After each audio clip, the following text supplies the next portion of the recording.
العلی العظیم اعوذ باللہ من الشیطان الرجیم بسم اللہ الرحمن الرحیم رب اشرح لی صدری ویسر لی امری واحلل عقدۃ من لسانی یفقہوا قولی اللہم صل علی محمد وآل محمد وعجل فرجهم۔ معزز قارئین سلام علیکم۔ آج کا ہمارا موضوع درس قرآن کریم ہے، درس نمبر 21 صفحہ نمبر 1۔ آج ہم لوگ سورہ فیل کے بارے میں پڑھیں گے، لہذا درس کا آغاز کرتے ہیں۔ اعوذ باللہ من الشیطان الرجیم بسم اللہ الرحمن الرحیم الم تر کیف فعل ربک باصحاب الفیل الم یجعل کیدہم فی تضلیل وارسل علیہم طیرا ابابیل ترمیہم بحجارۃ من سجیل فجعلہم کعصف مأکول۔ صدق اللہ العلی العظیم۔ سورہ فیل قرآن کریم کا 105واں سورہ ہے۔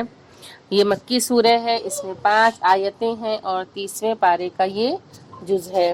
سورہ فیل کے مضامین کے بارے میں ہے کہ سورہ ایک مشہور و معروف واقعے کی طرف اشارہ کرتا ہے۔ یہ مشہور واقعہ حضرت رسول خدا صلی اللہ علیہ وآلہ وسلم کی ولادت کے سال معرض میں وجود میں آیا۔ اس سورہ میں یہ درس ہے کہ مغرور و متکبر لوگوں کا انجام ابدی ہلاکت ہے، یعنی کہ وہ ختم ہو جاتے ہیں، وہ ہلاکت میں مبتلا ہو جاتے ہیں کہ پروردگار عالم انہیں ہلاک کر دیتا ہے۔ اس سورہ نے صاحبان ایمان کے لیے 3 عظیم سبق فراہم کیے ہیں، جس میں سے نمبر 1 کسی بھی سپر پاور سے مرعوب نہیں ہونا چاہیے۔ نمبر 2 اللہ تعالی باطل کے ہر مکر و فریب کو باطل کرنے والا ہے۔ اور اس کے بعد نمبر 3 اللہ تعالی کی امداد کے ذرائع محدود نہیں ہیں، وہ ابابیل کو بھی ایک لشکر بنا سکتا ہے۔ کہ پروردگار عالم جس طرح سے سورہ فیل میں بتایا گیا ہے یا قرآن میں اور بھی دوسرے عبرتناک واقعات جو نظر آتے ہیں، تو اس سے پتہ چلتا ہے کہ پروردگار عالم قادر مطلق ہے۔ اگر خدا چاہے تو وہ مچھروں کے ذریعے بھی فوجوں کو تباہ کر سکتا ہے، اور چڑیوں کے ذریعے، ابابیل کے ذریعے اس نے جس طرح سے فوج کو تباہ کر دیا۔ ضمناً یہ بات بھی واضح کر دی کہ اللہ تعالیٰ کے بھیجے ہوئے پرندے بھی خطا نہیں کر سکتے اور کسی بے گناہ پر پتھر نہیں گرا سکتے۔ فضیلت سورہ فیل۔ حضرت رسول خدا صلی اللہ علیہ وآلہ وسلم نے ارشاد فرمایا کہ جو سورہ فیل کی تلاوت کرتا ہے، اللہ تعالیٰ اس کو عذاب سے امان دے گا اور دنیا میں مسخ ہونے سے محفوظ رکھے گا۔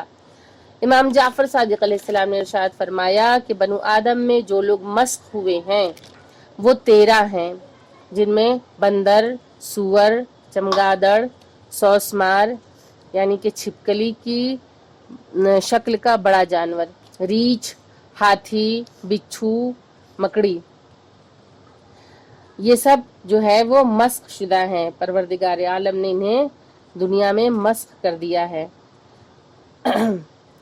اور اس کے علاوہ خرگوش وغیرہ، ان میں سے ایک ہاتھی ہے، اس کے گناہ کی وجہ سے، یعنی کہ اس نے حیوانات کے ساتھ بدفعلی کرنا، اللہ تعالیٰ نے اسے مسخ کر کے ہاتھی کی شکل دے دی۔ امام جعفر صادق علیہ السلام نے ارشاد فرمایا کہ اگر کسی مصیبت زدہ پر یہ سورہ یعنی کہ سورہ فیل پڑھا جائے تو اس کا دشمن فوراً بھاگ جائے گا، اور اس سورہ کا پڑھنا قوت قلب کا باعث ہے۔ ترجمہ و تفسیر سورہ فیل۔ بسم اللہ الرحمن الرحیم، شروع اللہ کے نام سے جو بڑا مہربان اور نہایت رحم کرنے والا ہے۔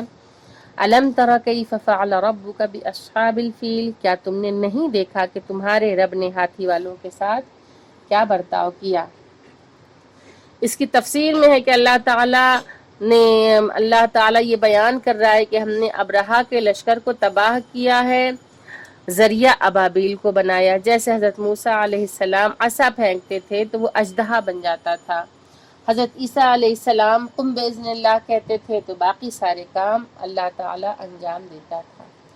امام جعفر صادق علیہ السلام نے فرمایا کہ سرزمین یمن میں ابرہہ کے نام کے 3 حاکم گزرے ہیں، جس میں سے پہلا ابرہہ ابن حارث، دوسرا ابرہہ ابن صباح اور تیسرا ابرہۃ الاشرم، اور یہ آخری حاکم جو تھا یعنی کہ ابرہۃ الاشرم جو تھا، اس نے مکہ مکرمہ میں چڑھائی کی تھی، جس کی کنیت ابو یکسو تھی، اور یہ حجاز والوں سے شدید دشمنی رکھتا تھا، جس کی وجہ خانہ کعبہ تھا، جہاں دنیا بھر سے لوگ حج اور عمرہ کرنے اور زیارت کرنے کے لیے آیا کرتے تھے۔ اس نے یمن میں خانہ کعبہ کی مانند ایک گھر بنوایا، اور گھر بنوا کر اسے خوب سونے اور جواہرات سے مزین کرایا، تاکہ لوگ مکہ خانہ کعبہ جانے کے بجائے آ کر اس کے گھر کا طواف کریں۔ لیکن جب وہ اپنے ناجائز ہدف تک نہ پہنچ سکا تو اس نے خانہ کعبہ کو ڈھانے کے لیے لشکر لے کے چڑھائی کی، اور ہاتھیوں کا لشکر لے کے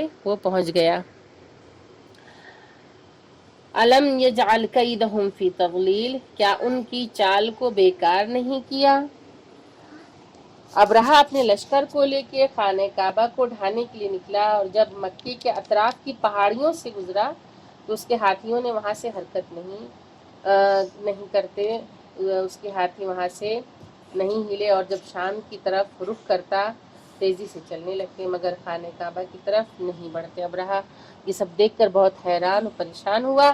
اسی دوران دریائے احمر کی طرف سے سیاہ پرندے پہنچ گئے۔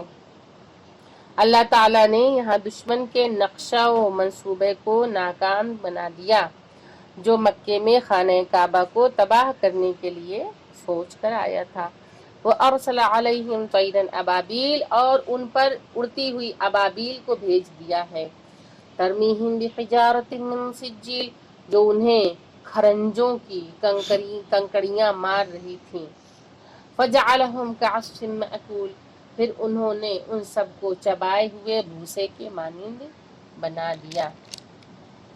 اللہ تعالیٰ نے دریائے احمر کی جانب سے پرندوں کو بھیجا، ان میں سے ہر ایک کے پاس 3 پتھر تھے، جو وہ ابرہہ کے لشکر پر پھینک رہے تھے، جس پر بھی وہ پتھر گرتا وہ ہلاک ہو جاتا تھا، اور ابرہہ کے لشکر میں عجیب طرح کی وحشت و خوف کا عالم تھا۔ انہوں نے یمن کی طرف پلٹنا چاہا مگر زمین پر گر کر ہلاک ہونے لگے۔ خود ابرہہ بھی کافی زخمی ہوا، اسے اسی عالم نے یمن لے جایا گیا، اور وہ بھی وہاں جا کر واصل جہنم ہو گیا۔ جس طرح اللہ تعالیٰ نے اصحاب فیل ابرہہ کے لشکر کو کنکریوں سے ہلاک کیا، اسی طرح قوم لوط پر بھی عذاب کی شکل میں آسمان سے پتھر برسائے تھے۔ اور میدان غدیر میں حارث بن نعمان فہری، جس نے رسول اللہ کی شان میں گستاخی کی تھی اور ولایت حضرت علی پر اعتراض کیا تھا، اللہ تعالیٰ نے عذاب کی شکل میں آسمان سے پتھر بھیجا اور اسے واصل جہنم کر دیا۔ اس درس کی آڈیو بنائیں اور ہمارے ٹیلی گرام نمبر پہ اپنی آڈیو بھیجیں، اور اس درس کے درمیان آپ لوگوں سے جو سوال پوچھے جائیں گے ان سوالوں کے جواب آپ ہمیں لکھ کر واٹس ایپ یا ٹیلی گرام پہ بھیجیں۔ تو سوال نمبر 1 یہ ہے کہ سورہ فیل قرآن کریم میں کس پارے میں ہے، اور قرآن کریم کے کس نمبر پہ یہ سورہ آتا ہے۔ سورہ فیل کے مضامین تحریر کریں، اللہ نے کن پوائنٹس کی طرف، کن نقطوں کی طرف اشارہ کیا ہے۔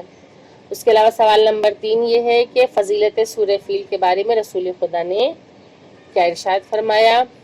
سوال نمبر 4 یہ ہے کہ امام جعفر صادق علیہ السلام نے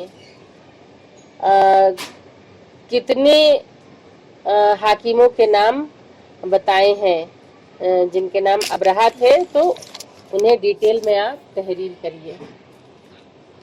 اس کے بعد 5واں سوال آپ لوگوں سے یہ ہے کہ پروردگار عالم نے جو آخری آیت جو فَجَعَلَهُمْ كَعَصْفٍ مَأْكُولٍ جو بیان کی ہے قرآن کریم میں، اس کا ترجمہ آپ لوگ تحریر کریں، اور اس کے بارے میں آپ لوگوں کو جو سمجھ آیا ہو وہ آپ لوگ لکھ کر ہمیں بھیج سکتے ہیں۔